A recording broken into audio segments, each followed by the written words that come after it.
ఎత్తైన బీజేవైఎం రాష్ట్ర అధ్యక్షుడు ఆశిష్ గౌడ్ అరెస్టు కారణంగా అమీన్పూర్ మున్సిపాలిటీ బీజేవైఎం అధ్యక్షుడు ఆకుల సాయి శ్రావణ్ మీడియాతో మాట్లాడారు. పటాన్చెరులో జీహెచ్ఎంసీ సంబంధించి ఇంటి 10,000 రూపాయల చొప్పున ఇవ్వాలని ప్రభుత్వం జారీ చేసిందో పటాన్చెరులో ఆశిష్ గౌడ్ విషయంపై స్పందించి వాళ్ళకి అండగా నిలవడం జరిగింది. అదేవిధంగా నిన్న దానికి సంబంధించి జీహెచ్ఎంసీలో ఉన్న ప్రజలు ఆశిష్ గౌడ్ వారికి ఆఫీస్ దగ్గరికి రావడం జరిగింది. ఆశిష్ గౌడ్ స్పందించి మాట్లాడుతుండగా అక్రమంగా పోలీసు వాళ్ళు అరెస్ట్ చేయడం జరిగింది. దీన్ని తీవ్రంగా ఖండిస్తున్నారని అమీన్పూర్ బీజేవైఎం అధ్యక్షుడు ఆకుల సాయి శ్రావణ్ అన్నారు. దుబాకల రఘునందనరావు గెలిచి కేసీఆర్ పాలనని మెడలు వంచి వాళ్ళ దరిద్రం పోగొడుతున్నారు. రాష్ట్రానికి వాళ్ళ దరిద్రం పోయి మంచి మనకు మళ్ళీ కొత్త రోజులు స్టార్ట్ అవుతాయి అని చెప్పి నేను డిమాండ్ చేస్తూ ఉన్నాను.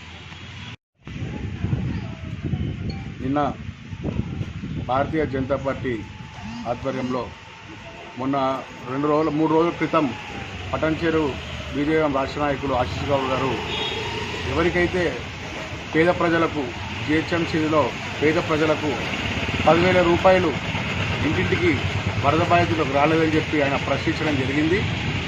అదేవిధంగా నేను జిహెచ్ఎంసీ ఆఫీస్లో వెళ్ళి అడుగుదామనే టైంకి పటాన్చెరులో పోలీసుగా అరెస్ట్ చేసి తీసుకెళ్ళడం జరిగింది. పబ్లిక్ గురించి ప్రశ్నించినందుకు ఆశిష్ గౌడ్ గారిని అరెస్ట్ చేయడం చాలా బాధాకరం.